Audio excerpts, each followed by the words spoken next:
away we go. Hi, everyone. This is Bruce Rawles, and this is the School for Course in Miracles.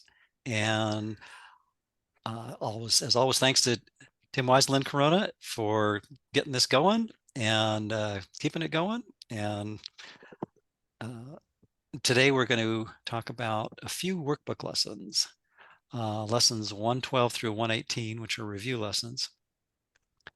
And I pulled out some paragraphs from each of these that I thought were really good. I probably have way more than it's going to fit in 90 minutes, but we'll see how far we get. So if you want to turn to lesson 112 through 118, which is going to cover reviewing lessons 93 through 106. So you can, if you've got two books, you can, or want to look at the online version and a print version, you can do it that way. I'm just going to work with the online version for the most part. I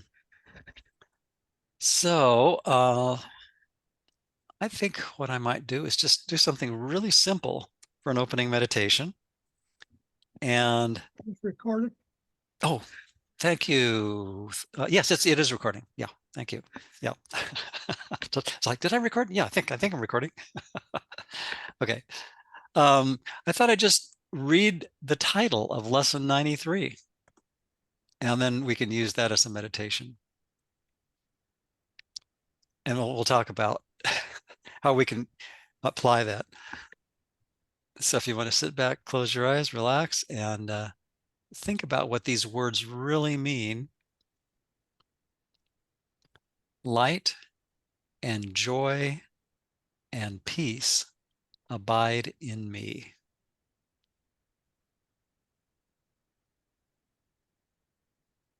We'll just meditate on that for a few moments.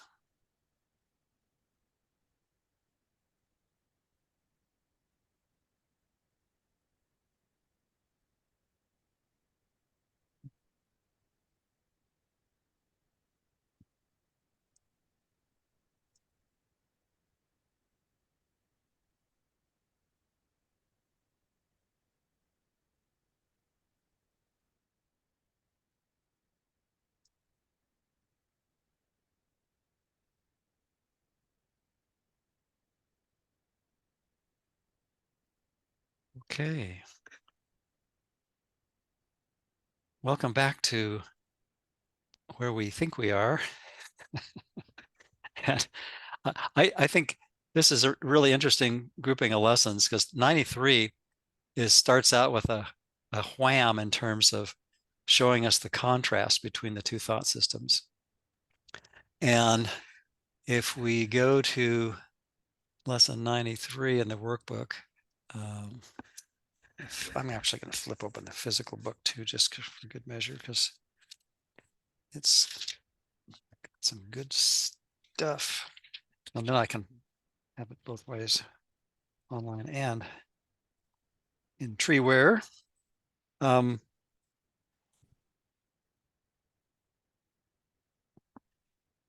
title and the first paragraph of lesson 93, I think, are such great examples of how this course uses contrast to show us the astounding difference between the real being that we are and the little s self that we made up. So the title, "Let Me Be Still and Listen to the Truth." Oh, no, sorry. Light and joy and peace abide in me. 93. And the first paragraph, let's see, I'm going to just go across the screen the way I've showing it for me. Mai, would you like to read the first paragraph of lesson 93? Thanks, Bruce. I'd love to. Actually, the first two, if you could. You bet. Yeah. Lesson 93. Light and joy and peace abide in me.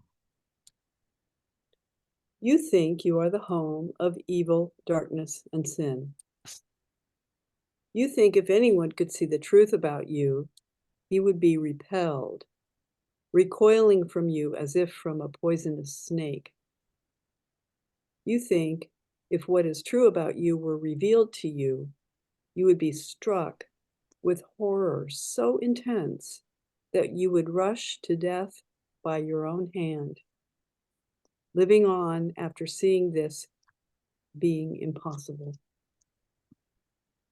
These are beliefs so firmly fixed that it is difficult to help you see that they are based on nothing. That you have made mistakes is obvious, that you have sought salvation in strange ways, have been deceived, deceiving, and afraid of foolish fantasies and savage dreams, and have bowed down to idols made of dust. All this is true by what you now believe. Any thoughts on those two paragraphs? It takes me, that first sentence in paragraph 1, you think you are the home of evil, darkness, and sin. I still have a very tangible, palpable memory of being all the way back in 2003, when I'd been maybe 8 years new to the course at that time, and was listening to Ken faithfully about 3 hours a day at that time while I was gardening in my yard in Eugene, Oregon. And I remember the horror that I felt about having my true, what I thought was my true, who I, unveiled, uh, the mask taken off, the portrait of Doriana Gray, you know. And I Very good. remember literally being horrified that I was seeing the awful truth of how evil I was. And of course now, it really seems silly to me many, many years later. Mhm. But boy, I sure do remember, and it was Ken that really helped me to yank the veil off the facade of poor Maya. Yeah. Yeah. I like the Doriana Gray. That's good. It's we have to personalize it. So, but yeah, that's really great. Thanks. Yeah. Yeah, and it's this image that it's like the Dorian Gray painting that he keeps in the closet, that is this hideous, monstrous identity that we don't want to look at. But it's a painting. It's a projection of something that's not real. It's looking at the chart behind me, it's an image of a dream figure in the prison here that's really being projected by an insane thought system that the course calls ego, and it keeps wanting to project that but hiding it in the world. And what a great metaphor for this hideous painting that is kept locked away in a dark closet in our mind, but yet it's all made up. I mean, as Ken points out is in his wonderful chart, everything below that purple line is all made up, including the correction on the other side. It's all made up, but we need the correction in order to undo what we thought we made. We need the antidote to the poison that we thought we concocted. Yeah, the hideousness that we thought we fabricated, and seeing that there's really nothing there. Yeah, thanks. Vicky. Well, if those two first paragraphs match the title at all, which is Light and Joy and Peace Abide in Me, I think we're seeing quite a contrast here at the Yeah, beginning. yeah. I hope it gets better, Bruce, really. Well, it does. It does. Well, I think that the truth is revealed in the title, and then because that cognitive dissonance, which I know is a fancy couple of words, but I really like it because it's like it's going on in our mind, and the dissonance is given to the Holy Spirit truly helpful, because when we see the stark contrast between the ego's assessment of ourselves, there's the Dorian Gray picture, or the Doriana Gray picture. Excuse me, customize it however you like. And we all do. We all have our own special version. And see the contrast between what we know is true, deeper than the image that we made. What drew us to the course is the truth of the light and joy and peace abide in me.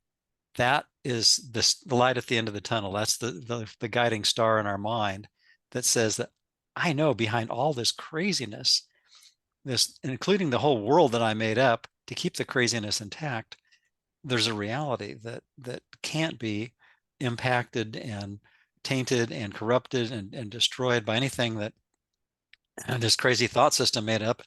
And there's a solution represented by the Holy Spirit that says, if I trust that thought system and keep forgiving myself for what I believe I made up and use every little specific, I'm going to get back to that place in my mind. And it's not like I have to go anywhere or do anything. I just have to be willing to look at what I made up without condemnation. Maya? Yeah, I was just thinking that the title is like a lifeline, you know, to a new, especially to a new student, Mm-hmm. because when the truth of what we believe about ourselves, which of course isn't true, but you know, is revealed, it can feel so horrifying when we recognize that that's what we believe about ourselves, that that's what we believe, that it's clinging to that. There's a greater truth here, and otherwise I would have abandoned the course altogether if it was just revealed to me that it was true, that I was the home of evil, darkness, and sin. I would have discarded it immediately Mm-hmm. and Mm-hmm. said, you know, what kind of hell and damnation? I don't need this. You know, I've got enough of that secretly believing about myself. Yeah. Yeah. So it's so that lifeline is just essential to my wanting to persevere. Mm-hmm. Mm-hmm. Yeah, because I mean, there's a part of our mind that knows that this is a colossal holographic movie. You know, it's just an unimaginably brilliant 3D holographic film with special effects galore that puts all the other studios around the world working around the clock to shame, and we're doing it every second with our minds. And but because our minds are so powerful, we also have created the thought system where we believe that that's absurd. You know, that idea that we could undo all this is absurd. We don't have to undo the world. We just have to undo our our investment in wanting to believe in an insane thought system. Yeah. Let's see. Jane, could you read paragraphs 4 and 6?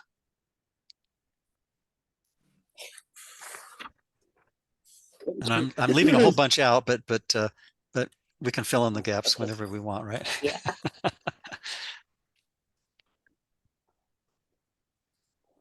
Why would you not be overjoyed to be assured that all the evil that you think you did was never done, that all your sins are nothing, that you are as pure and as holy as you were created, and that light and joy and peace abide in you?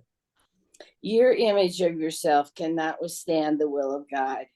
You think that this is death, but it is life. You think you are destroyed, but you are saved.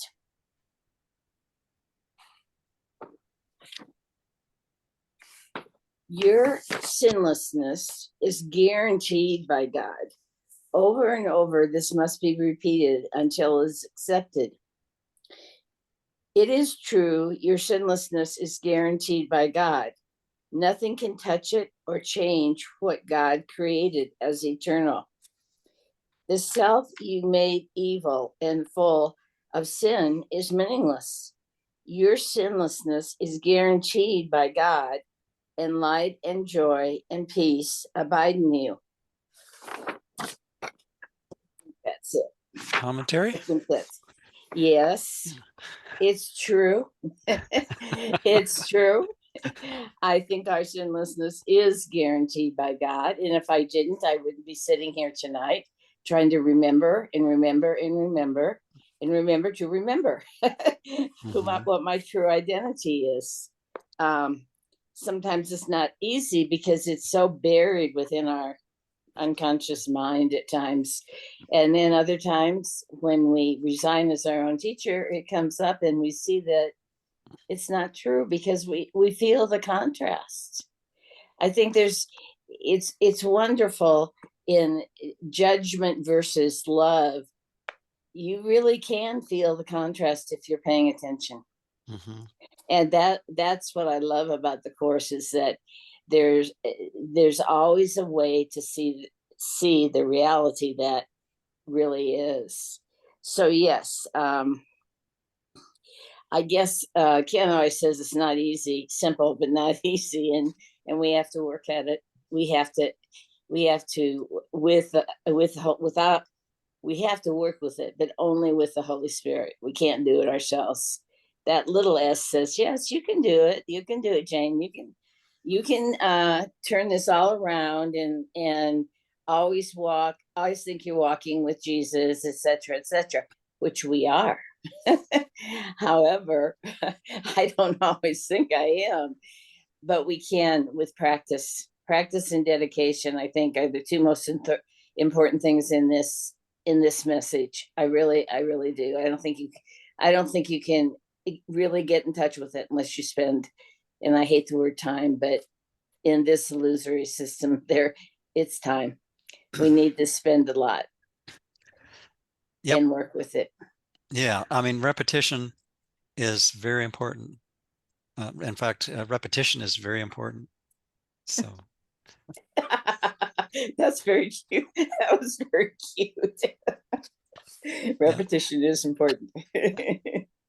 it's only because we've trained ourselves. You know, we are. I think of, you know, the movie, if you will, and that's, I think dreams and movies are such great metaphors for the course's metaphysics.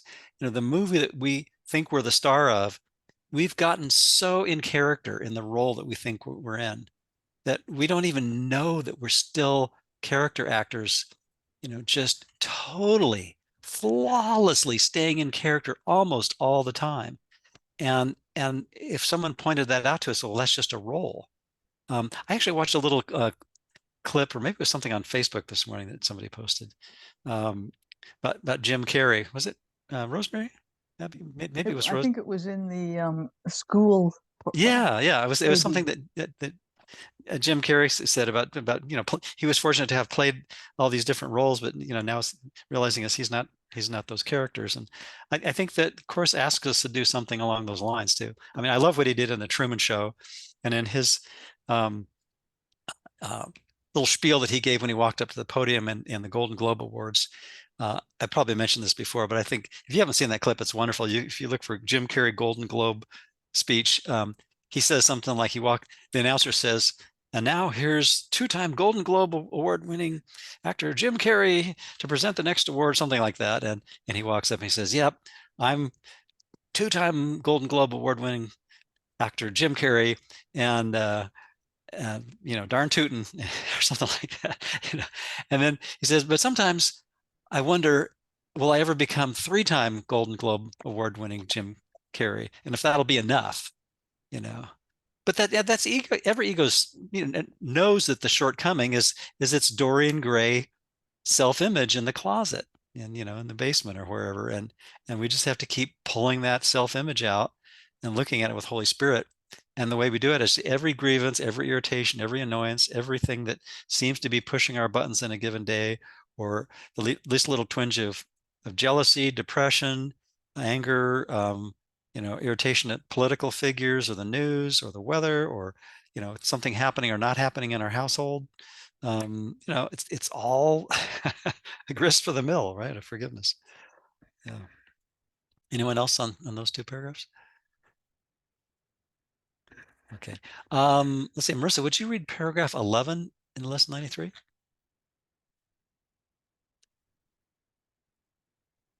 Sure.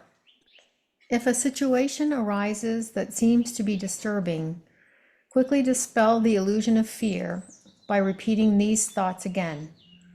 Should you be tempted to become angry with someone, tell him silently, light and joy and peace abide in you. Your sinlessness is guaranteed by God. You can do much for the world's salvation today. You can do much today to bring you closer to the part in salvation that God has assigned to you. And you can do much today to bring the conviction to your mind that the idea for the day is true indeed. So He's trying to switch our self-concept from horrid self-concept of evil and sin to the beauty that we are. And that's a slow turning because we have a lot of fear, isn't it? Yeah, yeah. And it can be fear on the highway when you know, it's like, am I going to make the right exit, or is somebody going to cut me off? or even, you know, earlier today, you know, it's like, am I going to find what I need at Costco, or someone's cart going to cut me off, you know? Or it, when I had an appointment at a neurologist, you're like, well, gee, is the person that's sitting in the waiting room going to smile at me, and is that a big deal? You know, it's like, well, okay. Anything that, then I quickly noticed, like, well, I'm not smiling at him. Why should he smile at me? But just kind of notice those things and not hanging on to them. You know, it's just like every little thing. Should you be tempted to become angry with someone? Well, anything that seems to upset our peace of mind, we have to realize it's coming from me. Oh yeah. But I was it's gonna not point it's out- not I was- real. Yeah. I was going to point out that sentence that you just said, should you be tempted to become angry, tell him silently, light and joy and peace abide in you, and your sinlessness is guaranteed. Because, you know, really he's pointing out our own self-hatred and reminding us our sinlessness is guaranteed. Right. Exactly. We have forgotten if we've gotten angry. Yeah, exactly. So And any little upset is a trigger and a clue that's like, I need to take that Dorian Gray painting out of my mind's closet and look at it with Holy Spirit and drag it out into the light and watch it disappear. Watch it. It'll actually morph into a thing of great beauty. Not a thing, but where's Maya? Oscar Wilde would be proud. Yeah. Uh-huh. Marissa, your comment about our transforming our view of ourself is slow turning, and immediately the image of having skewered myself on a spit, and I'm basting myself with the false belief that, you know, I'm the home of evil, darkness, and sin, and I've come to a nice crisp. You know, I've slow turning roasted myself to a nice crisp, and getting through that layer, or the veil, you know, as we call it in the course, is you know, that's what it feels like sometimes. I love that. I was thinking of a boat, our oars slowly turning a boat toward the light as opposed to the darkness, but I really like the spit image. That works.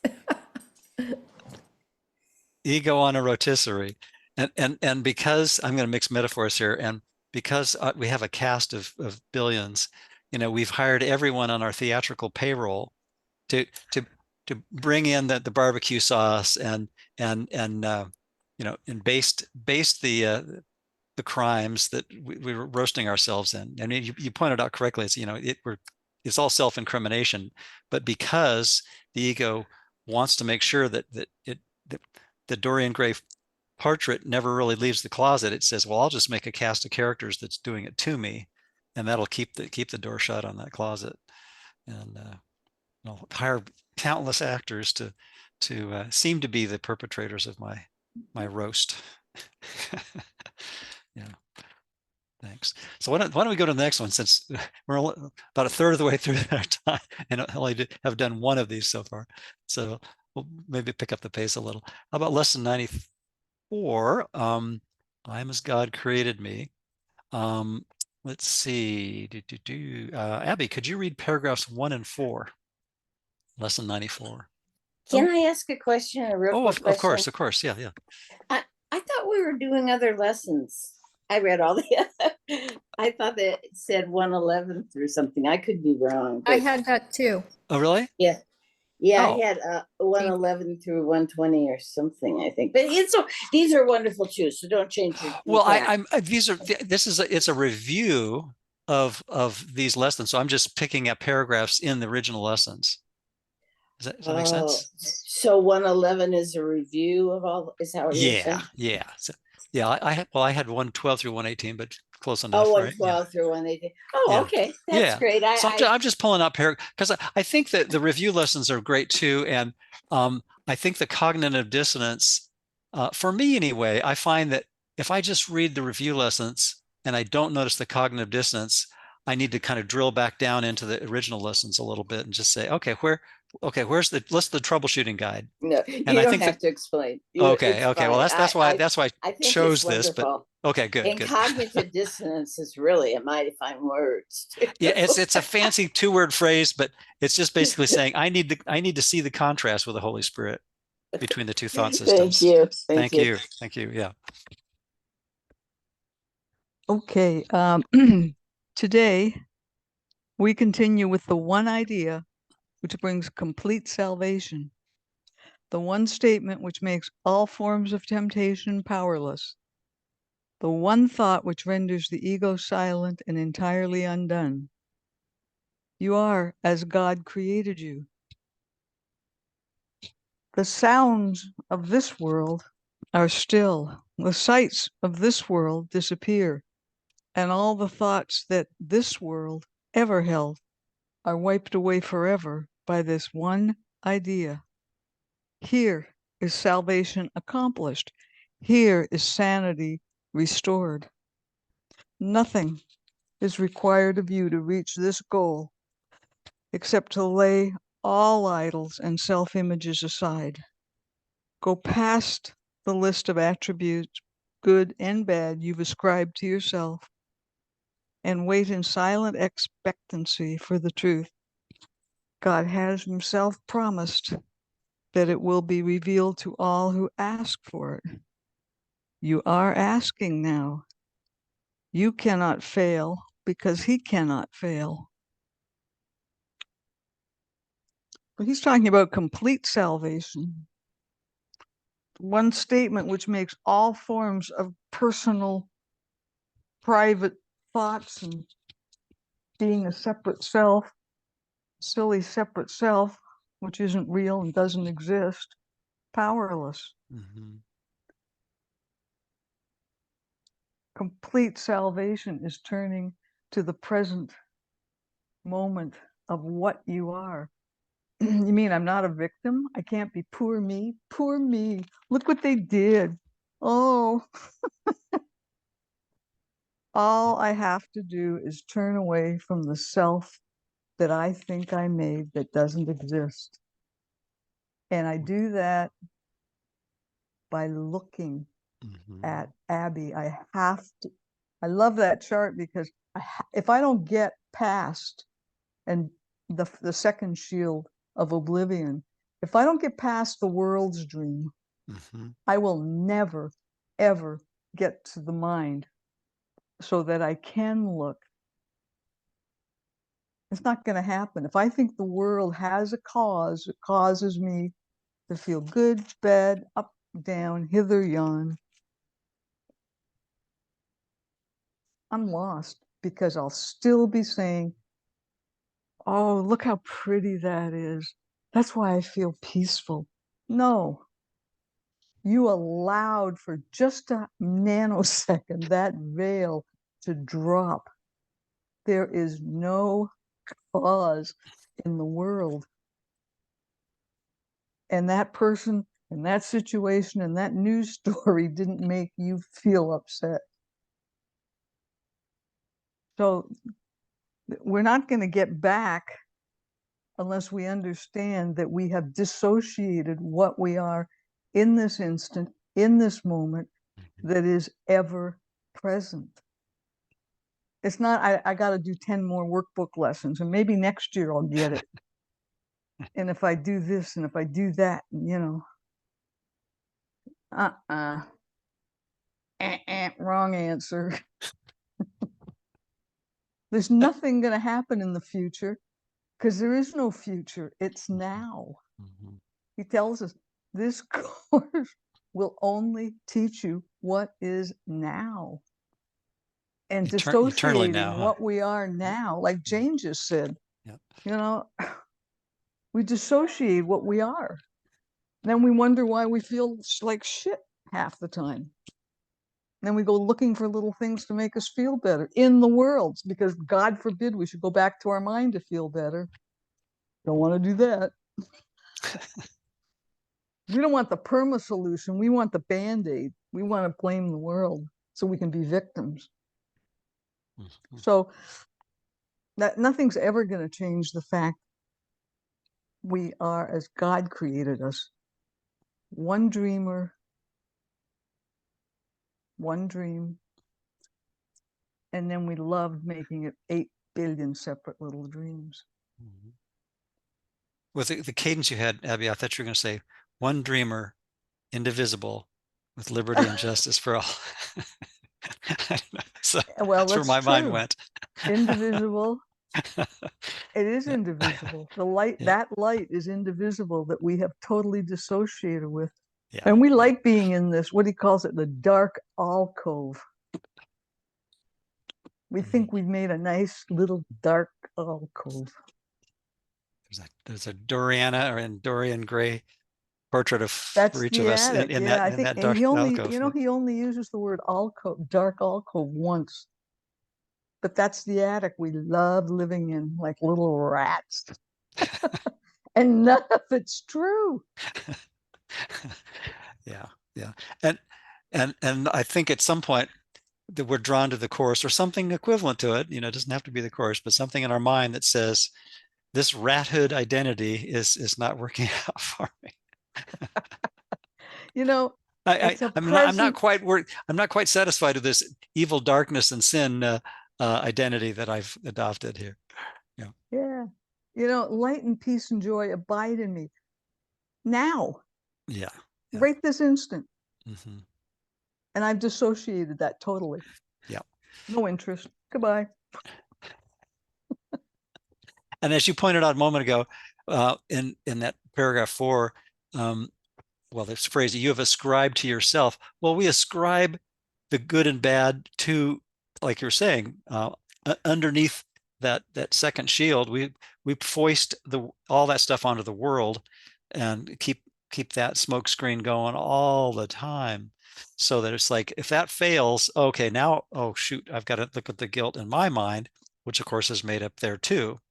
But as long as we can keep the smoke screen going and the projection machine cranking out grievances that seem to be out in the world 24/7, the ego says, oh man, I averted that identity collapse.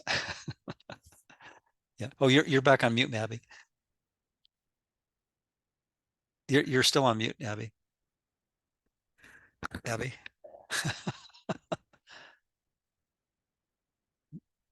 I hear you talking, but oh, there we go. I was saying, if you can't find it in the world, it's like, and this is just depression or this cloud comes up. It's like the ego will immediately go to the past. Yeah. Right. Oh, that's the justification. That's why light and peace and joy don't abide in me this instant. Yeah. Not because I decided to choose a teacher of upset and depression, insanity. Not because the fact that I'm suffering should clue me in that I have chosen the wrong teacher.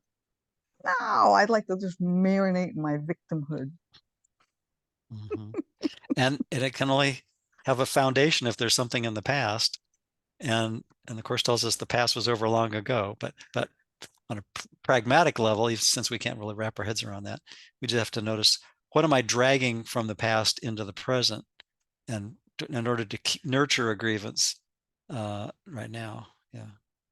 Thanks, Jane. Can't forget the future either, because we worry about things that are going to come that are never going to come. That's that's true imagination right there. And we project onto others what we think are going to come is going to come too. We projected they're going to make us, I don't know if you say it to yourself, I'm going to be a victim because of him or her, but on some level we do. If we're afraid and we're worried that, oh my gosh, my insurance is going to go up, I don't think I can handle that, it's all their fault, and I think it all goes back to, who's your cause? Is your cause coming from the ego thought system, or is your cause coming from God? If your cause is coming from the ego thought system, the effects of the world are going to be miserable. Absolutely miserable, because there's no reality in it. No reality. Yeah. Thank you. Thank you. And that misery comes from us consistently choosing the thought system of an insane belief in separation. And because we want to believe that, bizarrely. I mean, and when we see how absurd and insane that is, it's like, why would we do that? But because we keep that in the dark, like that portrait of Doriana Gray, we think, it's such a great theme. Thank you, Maya, for that. We think that that image is our identity, and so we want to maintain that. We think we're getting some kind of mileage or benefit from that still. And like Ken says, we one of the audios I was listening to today, he says, he's said it a lot of times in different ways, is we need to look at how much we don't want to do the course, and how much which is really the same as saying, I need to look at how much I want to maintain this guilty identity, this wretched, hideous identity that has nothing to do with form, but has to do with the thought system of hideosity, wretchedness. But it's separation. It's just separation. We think that we pulled off this impossible crime, and then we made up a whole world to hide out in, that we fragmented all these. That's why I put all these little if you can see the little fractures in the planet, like a scorched earth kind of thing. But we've fragmented. We pushed Humpty Dumpty off the wall, and we've identified with one of these little pieces of eggshells, and yet there's no Humpty Dumpty, and there's no wall, and it never happened. Yeah, thanks. Gosh, I suppose we should move to 95, unless there's more comments. And let's see, Anna, would you like to read paragraphs 1 and 2 in lesson 95? Sure. I am one self, united with my creator. Today's idea accurately describes you as God created you. You are one within yourself and one with him. Yours is the unity of all creation. Your perfect unity makes change in you impossible. You do not accept this, and you fail to realize it must be so, only because you believe that you have changed yourself already.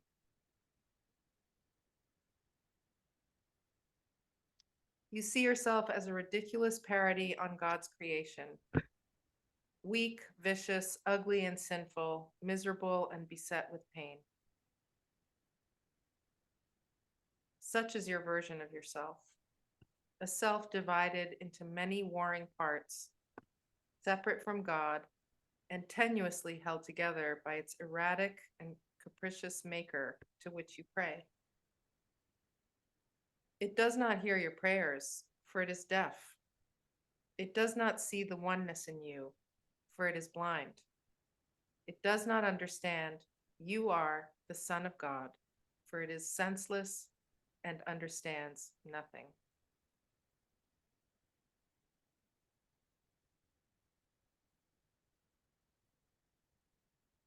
I don't know. We've already talked about all of this. Let's move on. Okay. Yeah. It really is kind of a recap of the extreme contrast that lesson 93 exposes, right? I mean, I'm seeing, was there the word caricature in there? Well, anyway, I'm just seeing those turn of the century caricatures of, the ones I'm talking about. They're Like political cartoons kind of thing. Yeah, and Yeah. even, whatever cultural parodies, and they're just, that's where my mind goes with these words. Yeah. It's icky. And I just want to be united with my creator. Yeah. The line that jumped out at me is, sorry, excuse me, I was talking to you. What was that? No, I know. I can just, I'm watching myself, wanting to polish the diamond and look at the diamond and not keep looking at all the dust that we're, and I know that that's, the course is about looking at all the obstacles. Right. but I feel like my nose is in dog shit and I'm ready to take a breath now. Well, it's funny you mentioned that, because when you said polishing the diamond, I was thinking there's a course student named Alexander Marchand who has this wonderful little cartoon book, like a comic book about the course, and he talks about the metaphor of polishing the turd and gold plating the turd, something like that. And that's kind of what we do as egos. We basically take a fraudulent self-concept, but we keep trying to make it work, and it's like, well, it's never going to satisfy us.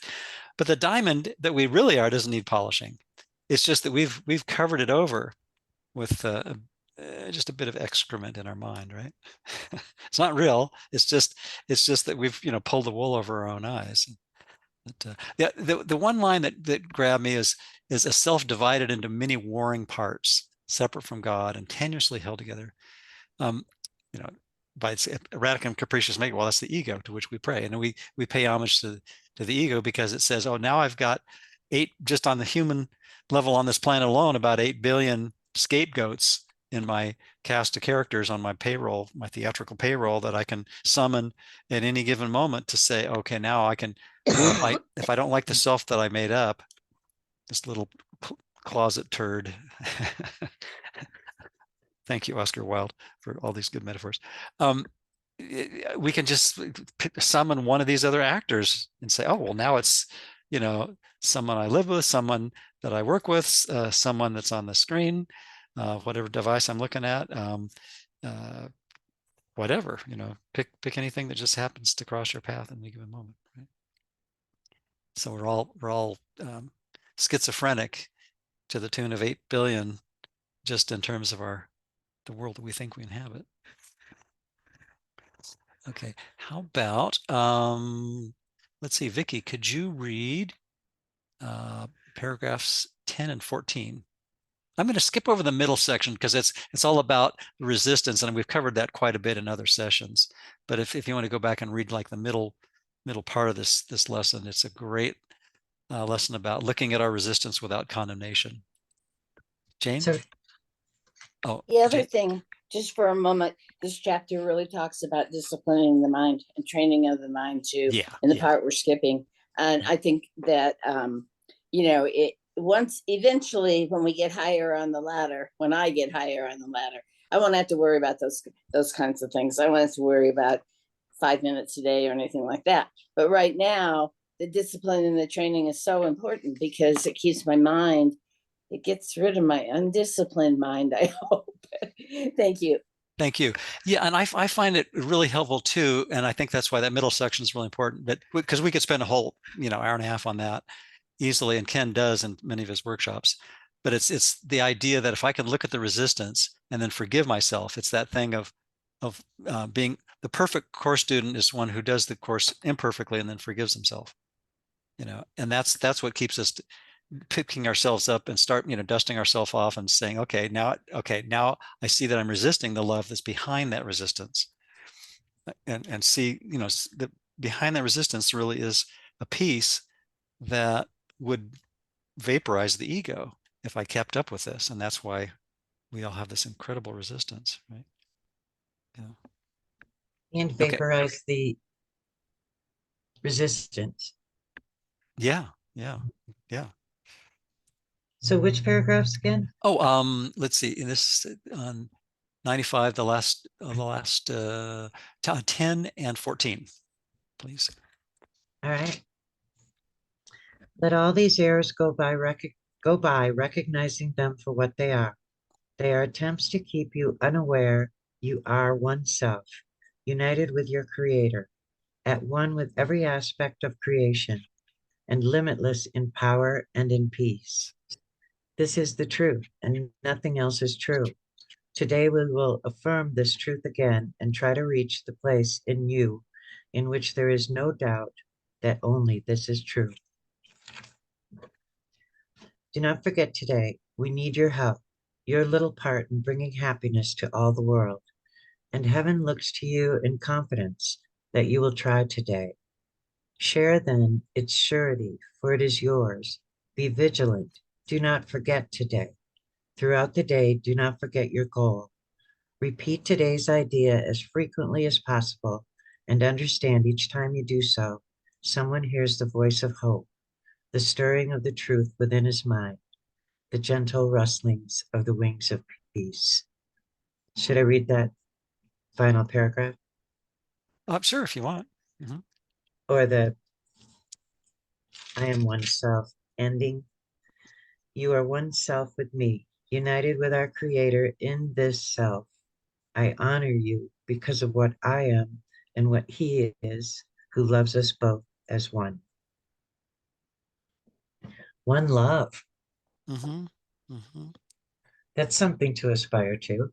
Yeah, and it's really I keep coming back to this idea that is so emphasized in the course. It's we don't have to build the love or reinforce or reaffirm the love. We just have to look at how much we're denying that and forgive ourselves for that denial and just say, wow, I just need to pull this resistant self-concept, this Dorian Gray, out of my mind's closet and see that self-image is keeping me from picking myself up when I catch a grievance, and also it's keeping me from dropping a thought that I wouldn't want to keep.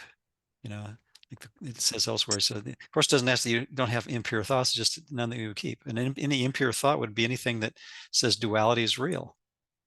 I pulled off the separation, and I want to pull off the separation. Right. Maya. Yeah, for me, Jesus is talking to us as though we're in a locker room, and he's our coach.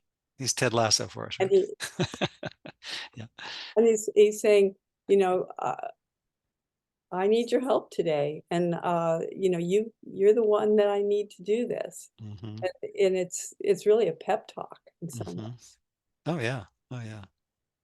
And he's saying that, unlike a sports team, everyone wins the whole thing.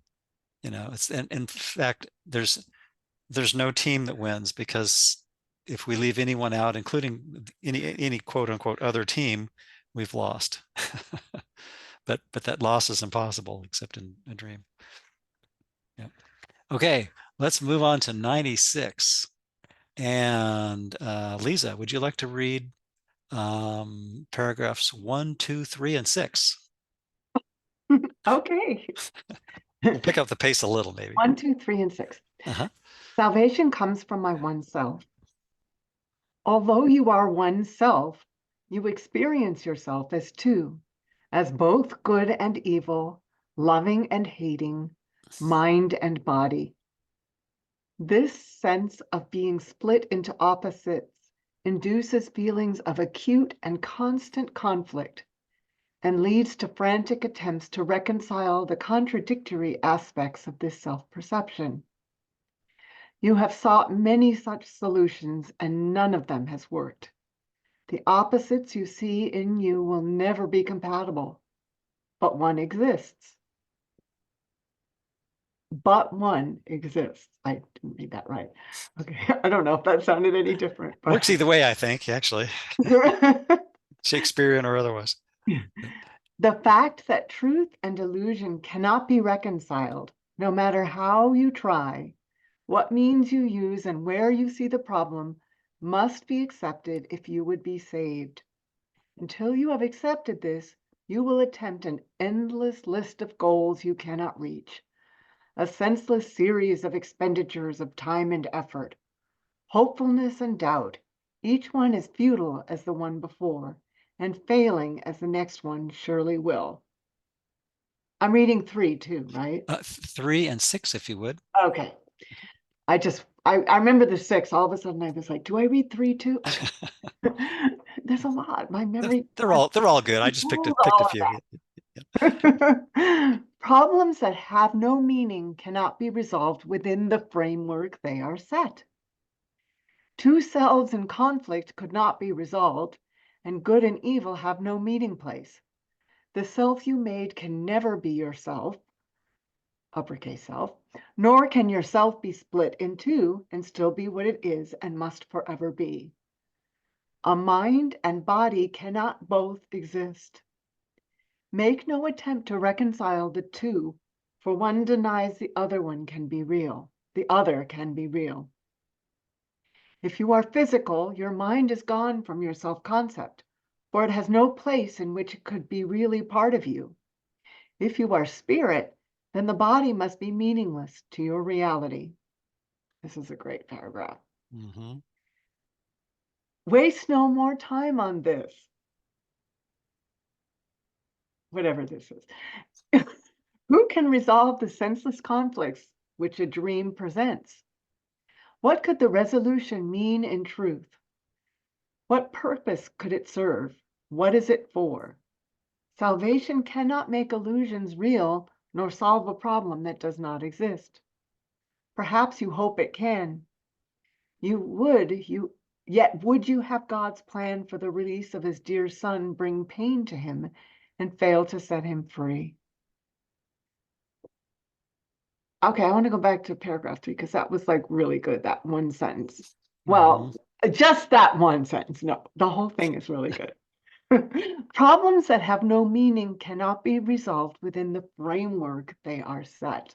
Mm-hmm. I think that's like really important because it's like, we're not going to fix this within the ego. I mean, you know, Mm-hmm. that's not going to happen. So anyway, we're one or the other. It sounds like we can't be both, although, you know, I think we can, but we're either the ego or the Holy Spirit, and that's it. So, okay, now paragraph 6. Waste no more time on this. Is that the illusion? What's this? Thinking that well, mind the previous paragraph, the mind Yeah. apart from spirit cannot think. So thinking that we could be a mind apart from spirit, I Okay. would say would be what we're wasting our time on. Right? Yeah. Yep. These conflicts. Our dissociation, basically. Yeah, our dissociation. Yeah. Yeah. Right. And it's also kind of implied is that if we find ourselves dissociating, we need to forgive ourselves, and that's how we That's stop it. wasting the time, right? Yeah. Yeah. And just say, oh, that was a silly forgivable use of my mind. I think I'd rather be kind to myself, and therefore, since minds are joined with everyone else, truly. Yeah. Yeah. Any thoughts on that before we forge on to 97? No, I'm good. Okay. Oh, were you asking me? Because I gave you the thoughts, the very Yeah. few thoughts I had. So Well, those were great. Thank okay, you. thank you. Yeah. So let's go to 97. I am spirit. And Stephen, are you up for reading? I'm just kind of cycling through who's on the screen. Maybe he's off. Oh, there he is. Nope. Oh, okay. All right. All good. No problema, amigo. Okay, we'll go back to Maya. Would you like to read on 97 paragraphs 1, 3, and 6? Sure. Okay, thanks. Lesson 97. Uh-huh. I am spirit. Today's idea identifies you with your oneself. It accepts no split identity, nor tries to weave opposing factors into unity.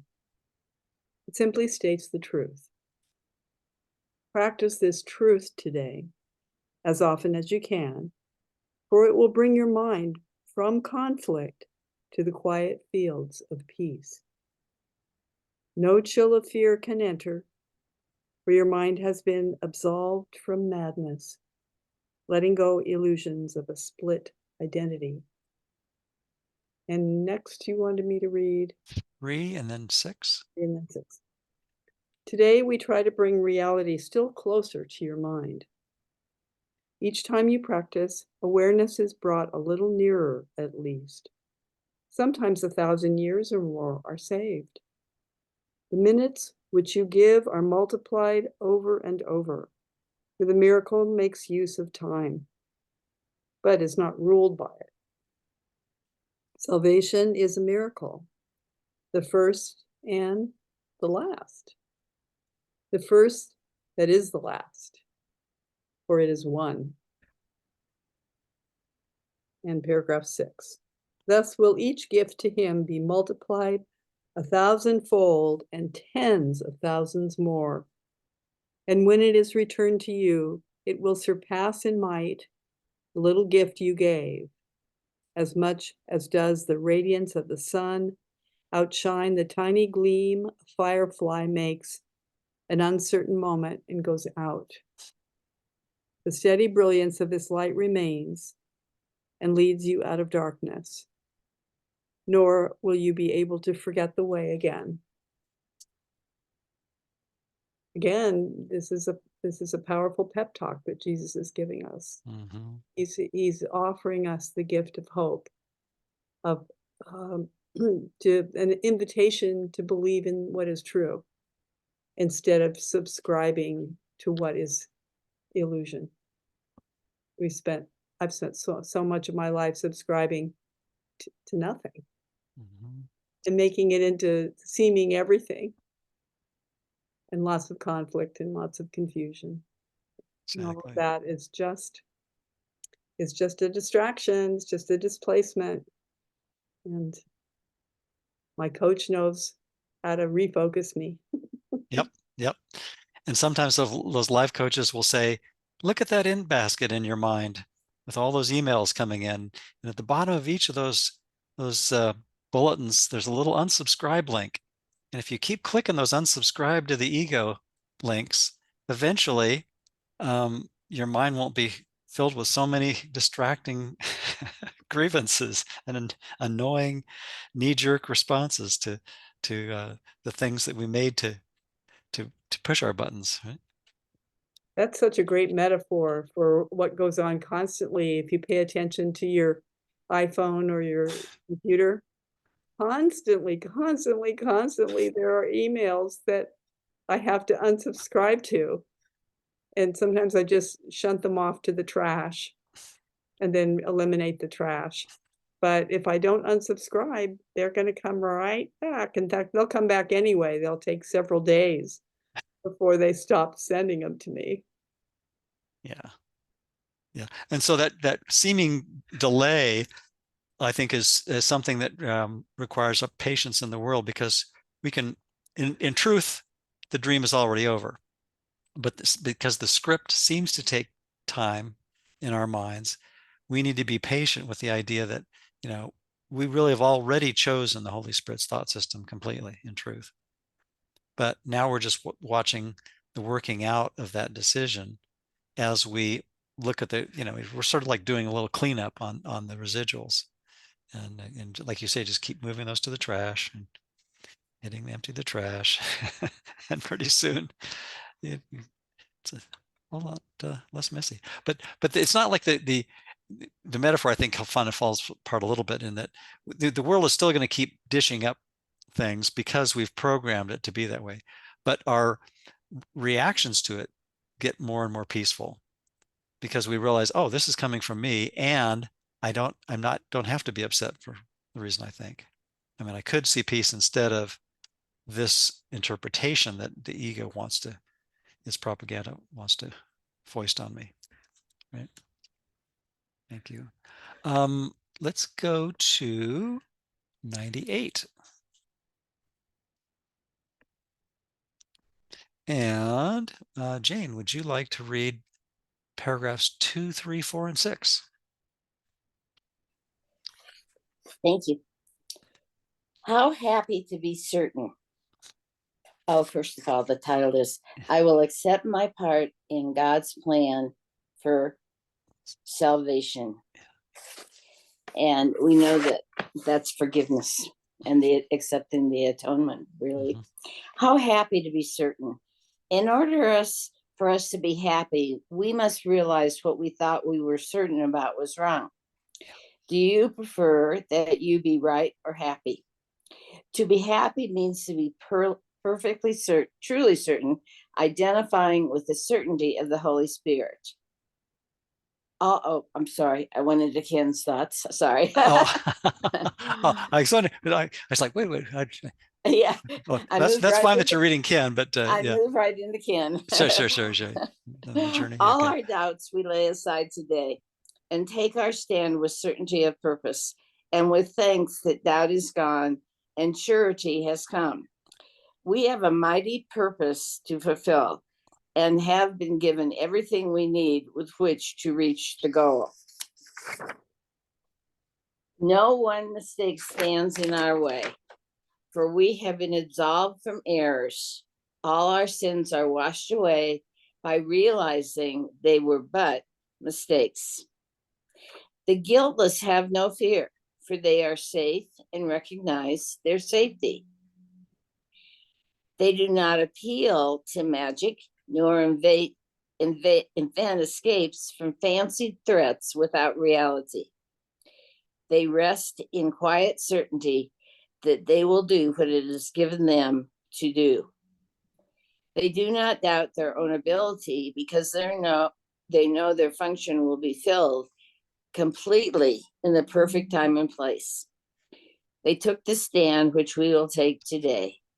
That is, I will accept my part in God's plan for salvation, that we may share their certainty and thus increase it by accepting it ourselves. And he's talking about the guiltless here. Yep. They will be with us. All who took the stand we take today will gladly offer us all that they learned and every gain they made. Those still uncertain too will join with us, and borrowing our certainty will make it stronger still. While those are yet unborn will hear the call we heard and answer it when we have come to make their choice again. We do not choose, but for ourselves today. Here is an offer guaranteed you your full release from pain of any kind and joy the world does not contain. You can exchange a little of your time for peace of mind and certainty of purpose with the promise of complete success. And since time has no meaning, you're being asked for nothing in return for everything. Here's a bargain that you cannot lose, and what you gain is limitless indeed. You know what I'd like to remember? I like to remember that miracles are outside of time and space, so we don't have to worry about time there. Mm-hmm. And the decision maker is outside of time and space, and so is Jesus. So all this great, truth is outside of time and space, and so we don't have to enfold ourselves in it so much. We just have to remember that the miracle is telling us to get over to the right mind. It really is the right mind. And if I can remember that, doesn't have anything to do with the effects of that crazy world out there that's not even there. But if I can just remember that the miracle is outside of time and space too. It is what brings us to the spirit. Thank you. Thank you. Yeah, that remembrance of what we really are outside of time and space really restores to us what we never lost. And so we don't really have to affirm or recite mantras about the truth. The truth does just well and fine on its own, including our real identity that's waiting there patiently for our return, and really does not acknowledge that we ever left. So that's a good We thing. have to not believe in nothing. Yeah, exactly. We have to deny the denial of truth, as Ken points out so many times. Yeah, thank you. Any comments before we go to 99? I've got way too many paragraphs selected for 99, so I think maybe just pick a couple. Marissa, are you still there, or just? Yep. Yep, I'm here. Great. Would you like to read in paragraph 99? How about 4, 5, and 6? Sure.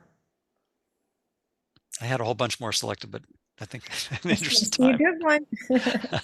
Yep. Okay, title of the lesson, Salvation is my only function here. What joins the separated mind and thoughts with mind and thought, which are forever one? What plan could hold the truth inviolate, yet recognize the need illusions bring and offer means by which they are undone without attack and with no touch of pain. What but a thought of God could be this plan, by which the never done is overlooked and sins forgotten, which were never real? The Holy Spirit holds this plan of God exactly as it was received of him, within the mind of God and in your own. It is apart from time in that its source is timeless, yet it operates in time because of your belief that time is real.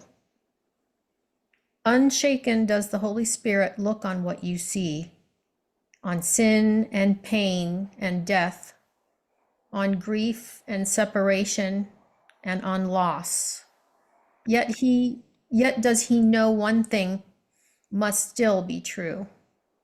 God is still love, and this is not his will. This is the thought that brings illusions to the truth and sees them as appearances behind which is the changeless and the sure. This is the thought that saves and that forgives, because it lays no faith in what is not created by the only source it knows. This is the thought whose function is to save by giving you its function as your own. Salvation is your function, with the one to whom the plan was given. Now are you entrusted with this plan, along with him. He has one answer to appearances, regardless of their form, their size, their depth, or any attribute they seem to have. Salvation is my only function here. God still is love, and this is not his will. Well, there's a lot in there. It's thoroughly Thoroughly what? I missed you. thoroughly packed full of Yes, all yes, kinds of goodies. for sure, for sure. Yeah, yeah, I liked, paragraph 5, especially. The plan operates in time because of our belief, and the Holy Spirit shows us how unshaken he is as he looks on what we see, Mm-hmm. on sin and pain and death and grief and separation. Yeah. So that's a powerful reminder for me. Mm-hmm. Mm-hmm. I was thinking of salvation being equivalent to correction, and the Holy Spirit being that correction, and trusting that thought system it's this gentle teacher that kind of like getting a paper that you submitted for a class back, and I think Jesus would use, instead of red ink, he would use green ink, and saying, well, here's you missed a few things here, but there's no foul, no harm, no blame, and it's easy to make when you're identified with a part of reality. So here's the rest of the reality that you think you threw away, but you haven't. And it's the gentle correction is always there in our mind that is, instead of scolding us, it gives us a hug and say, hey, you're doing great. you're returning to that place in your mind that you never left. And don't get frustrated or discouraged. You haven't left. In fact, his pen is invisible ink. Yeah, there you go. And everyone's on the principal's honor roll because no one can fail. The race is what we wrote. Yeah, exactly. Thank you.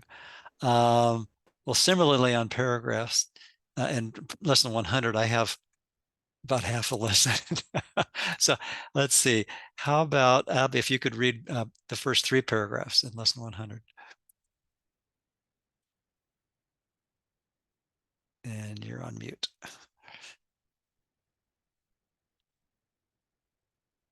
You're muted still, Abby. Oh.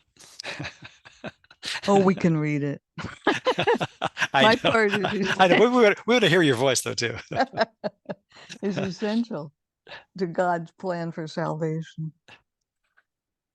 Just as God's Son completes his Father, so your part in it completes your Father's plan.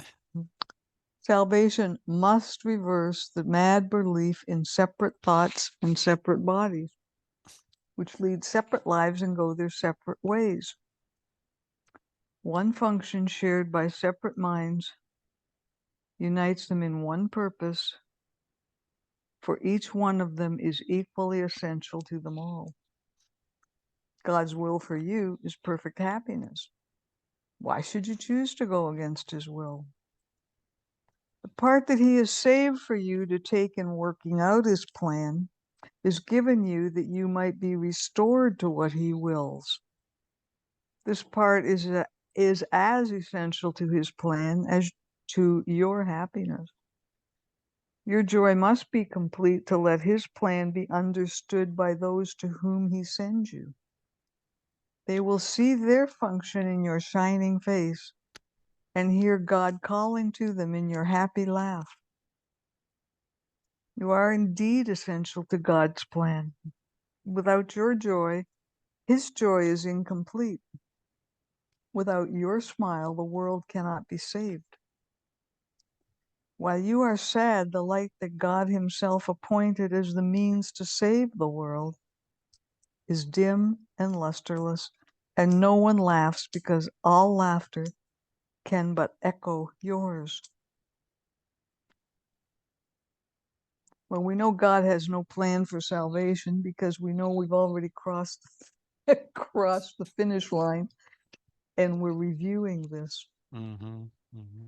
So, when we choose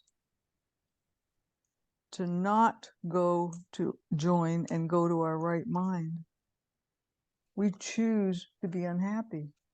Mm-hmm. And we can't go to our right mind alone. Yeah.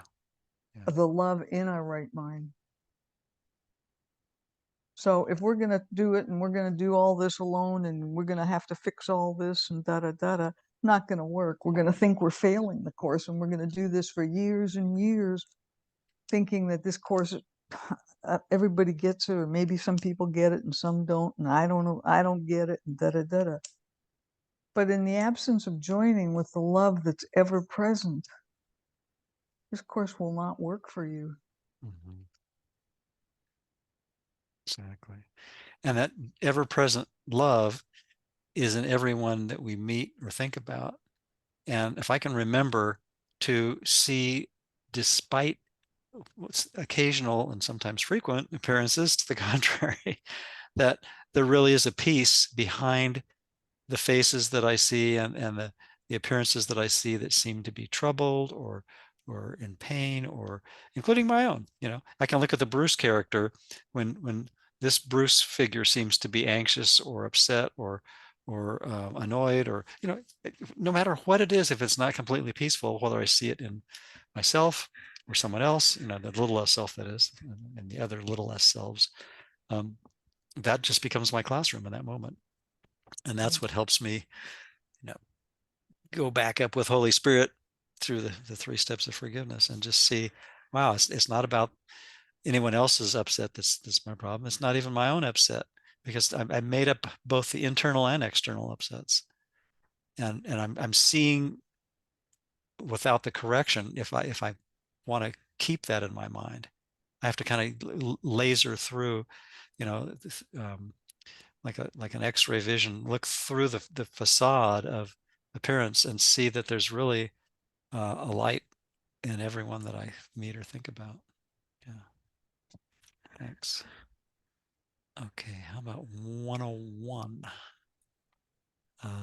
Okay. Anna, would you like to read paragraphs 1, 2, 3, and 4 in lesson 101? Sure. God's will for me is perfect happiness. Today we will continue with the theme of happiness. This is a key idea in understanding what salvation means. You still believe it asks for suffering as penance for your sins. This is not so. Yet you must think it so while you believe that sin is real and that God's Son can sin. If sin is real, then punishment is just and cannot be escaped. Salvation thus cannot be purchased but through suffering.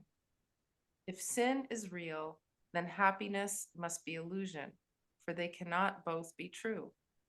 The sinful warrant only death and pain, and it is this they ask for they know it waits for them, and it will seek them out and find them somewhere, sometime, in some form that evens the account they owe to God.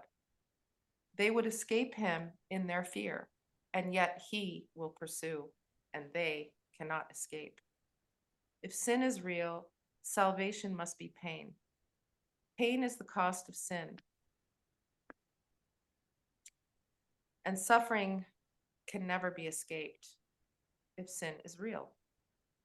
Salvation must be feared, for it will kill, but slowly, roasting you on a skewer, taking everything away before it grants the welcome boon of death to victims who are little more than bones before salvation is appeased. Its wrath is boundless, merciless, but wholly just. Who would seek out such savage punishment? Can you imagine Vincent Price reading those first few paragraphs? Yeah. I kind of like to think of the parody that Jesus makes of the ego here and there, and I think those are candidates. Yeah. Oh. I didn't mean to interrupt your flow Okay. there. So who the heck would seek out such savage punishment? Really? Who would not flee salvation and attempt in every way he can to drown the voice which offers it to him? Why would he try to listen and accept its offering? If sin is real, its offering is death, and meted out in cruel form to match the vicious wishes in which sin is born. If sin is real, salvation has become your bitter enemy,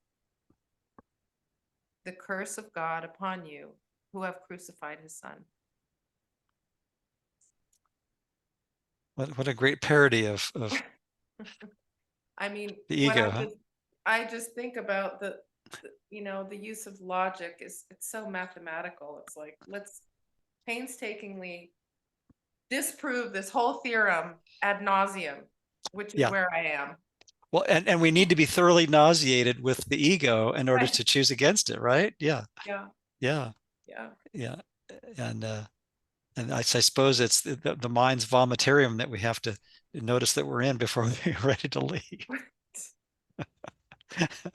Oh my Yeah. God. Defecation, vomit, decomposition, But we have to go through the Sure. cesspool of our mind before we and the wretchedness of the ego, and look at it and see that it's made up. I think that's the whole point is we don't stay there. We just have to look at it just long enough to notice what we've been doing to ourselves, and then forgive ourselves for such a crazy nightmarish projection, right? Yeah. Yeah. Yep. Thanks. Any other comments on that? Probably enough. Marissa does. Yeah, probably not. In paragraph 2, yeah, I know. Poor Anna had to suffer through that. Paragraph 2, 1, 2, and 1, 2. If sin is real, then punishment is just and cannot be escaped. Salvation thus cannot be purchased but through suffering. So there's our victimization script right there. And our pointing the finger and our throwing our brother over the precipice, because going back to the first sentence, if sin is real, then punishment is just. Yep. We better get the heck out of our mind and pretend there's a world where there's a victimizer that's out to get me. And I can tell God who the bad guy is. Yep. And if one scapegoat fails, another can be quickly found, right? It also explains so much of the formal religions of the world. What was that? Even the toaster. The toaster, back to the toaster again, yes. Any suitable appliance will do. Really. Thank you. Thank you, Anna. Thank you, Marissa. How about 102? Let's go to Vicky again. And how about paragraphs 1, 2, and 4 in 102? I share God's will for happiness for me. You do not want to suffer. You may think it buys you something and may still believe a little that it buys you what you want. Yet this belief is surely shaken now, at least enough to let you question it and to suspect it really makes no sense. It has not gone as yet, but lacks the roots that once secured it tightly to the dark and hidden secret places of your mind. Today we try to loose its weakened still further and to realize that pain is purposeless without a cause and with no power to accomplish anything. It cannot purchase anything at all. It offers nothing and does not exist. And everything you think it offers you is lacking in existence, like itself. You have been slave to nothing. Be you free today to join the happy will of God. And what other paragraph? 4, please. Begin your practice periods today with this acceptance of God's will for you. I share God's will for happiness for me, and I accept it as my function now. Then seek this function deep within your mind, for it is there, awaiting but your choice. You cannot fail to find it when you learn it is your choice and that you share God's will. Beautiful. I think the other day we read a line in one of the lessons. It said, sink into happiness when you think of this. And I thought, that's a beautiful way to start getting into what God really is. Mhm. Thank you. Thank you. Yeah, I mean, that's our real nature. So, we don't even have to do anything but just kind of relax and well, as the course keeps pointing out, we just, if any obstacles seem to be in the way, we just have to, bring those with Holy Spirit's help out of our Dorian Gray closet once again, and or Doriana, and as the case may be, and see this nothing happened. It just didn't matter. To paraphrase Bill Murray a bit. Thanks. Okay, Jane. To me, that's the grace of God that's within us. Yeah. And it's natural and normal. And we all have it. And it's just a beautiful thought, I think, the grace of God within us. What more could we really want? Because it signifies all the love that God is reflecting on us through the Holy Spirit. I believe that. Thank you. Yep. Yeah. Anything less than perfect acceptance, perfect innocence is just a correctable misunderstanding. Yep. Okay. Oh, we got 5 minutes left. We can do maybe first paragraphs of each one of these. How's that? Remain 103. So let's see. How about Lisa, if you would read the first paragraph of 103, Maya 104, Jane 105, and Marissa 106. Okay. Does that sound good? Oh, I have 103, correct? Yes, please. Did you say the last paragraph of each? No, the first. Okay. First. Sorry about the pizza pan falling too. Oh, that's okay. Okay. All Okay. is forgiven. Nothing happened. Oh, it's okay. And we all get the whole pizza. That's the course's metaphysics. Yeah. Okay, lesson 103. God being love is also happiness. Happiness is an attribute of love. It cannot be apart from it, nor can it be experienced where love is not. Love has no limits, being everywhere, and therefore joy is everywhere as well. Yet can the mind deny that this is so, believing there are gaps in love where sin can enter, bringing pain instead of joy. This strange belief would limit happiness by redefining love as limited and introducing opposition in what has no limit and no opposite. So it's limitless. Love and joy, it's limitless. And our function is to be happy. Mhm. He says that in the previous lesson, and the paragraph we didn't get to yet, but That can be a homework assignment if you like, if you I want think one. I'd like that. I think that would be a good homework Yes, assignment. Being sure. happy. We'll just reread them all. Yeah. No, just being happy. But there you go. But even better yet. Yeah. Okay. Okay. All right, lesson 104, Please. paragraph 1. I seek but what belongs to me in truth. Today's idea continues with the thought that joy and peace are not but idle dreams. They are your right because of what you are. They come to you from God, who cannot fail to give you what he wills. Yet must there be a place made ready to receive his gifts. They are not welcomed gladly by a mind that has instead received the gifts it made where his belong, as substitutes for them. I'm thinking of the word right here and how over and over Jesus reminds us that being happy is a lot better than being right. And so here he's talking about right in a different way. You know, it's our birthright. It's our entitlement. And it is the only true thing that peace and joy are our birthright. Yep. Our inheritance. Yeah. That we can deny it, but we can't get rid of it. We can pretend we don't have it. Yeah. Thanks.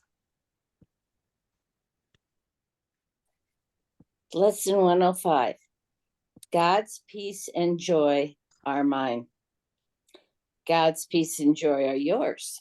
Today we will accept them, knowing they belong to us. And we will try to understand these gifts increase as we receive them. They are not like the gifts the world can give, in which the giver loses as he gives the gift. The taker is the richer by his loss. Such are not gifts, but bargains made with guilt. The true given gift entails no loss. It is impossible that one can gain because another loses. This implies a limit and an insufficiency. This is one of the ones I think the ego just loves to prey on. You know, I really do. The ego does not believe that giving and receiving are the same. And once we can get into that, the thoughts is that they are absolutely the same, giving and receiving. There's no difference. And our world, our illusion has always said, well, you know, if I give something, I might lose it, or I will lose it. And the receiver always thinks that, well, if I receive something, that means I have to give something back. So in the long run, I'll lose too. It's a it's a very antithetical situation. So it's really nice to know that they're one. They're not any different. Exactly. Thank you. Thank you. And if I give innocence in my mind to everyone I meet or think about, I get it. And that's the antidote for any sense of lack or insufficiency, isn't it? I mean, if there's something that I think I'm lacking, I just have to remember that, not on a separate self level, but in the place in my mind where there is true infinite sufficiency. If I tap into that with Holy Spirit's help and then give that, I have it. I mean, I have to have it to give it. But if I remember that I have it, and then giving it is the way I keep it. Yeah, to have all, give all to all. Right? In fact, that's the reason why Ken always emphasizes kindness, because kindness in this world is a reflection Mhm. of love, and it's indivisible. It can't be divided. Right. It's one, and it's given and received, and it's cause and effect. It's just can't be divided. True. Like what Jane was saying was really important, what Jane brought up. Absolutely. And it does provide liberty and justice for all. Jane? Yeah, that's great, Marissa. I think too that in the very beginning in our illusory world, of course, that we keep thinking of it in form. You know, if I give you a plate that I really love, I'm going to lose it. I'm never going to see it again. Or even if you give me something, I will have to be totally indebted to you for receiving it. And so it has nothing to do with the level of form, but that's what we come from. That's the thought system that we I don't say grew up with, but I guess it is. Thank you. Thank you. Lesson 106. Let me be still and listen to the truth. If you will lay aside the ego's voice, however loudly it may seem to call, if you will not accept its petty gifts that give you nothing that you really want, if you will listen with an open mind that has not told you what salvation is, then you will hear the mighty voice of truth, quiet in power, strong in stillness, and completely certain in its messages. So why don't we use that as our meditation for a few moments? Thank you.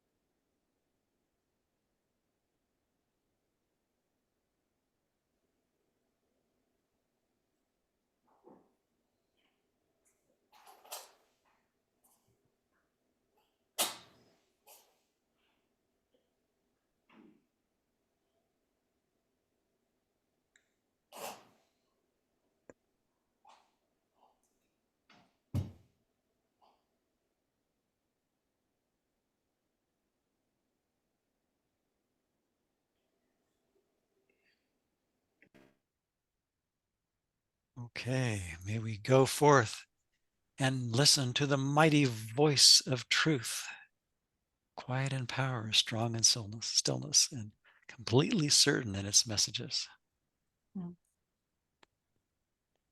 Sounds good. Thank you all. Thank you, Bruce. Thanks, everybody. Everybody. Thanks, Bruce. That was great. Thank you. Thanks, Bruce. It was really awesome. Good to be with you all. Good to be Likewise. with Likewise. everybody. Thank you, Yeah. Bruce. Yeah. Have a great evening. Night.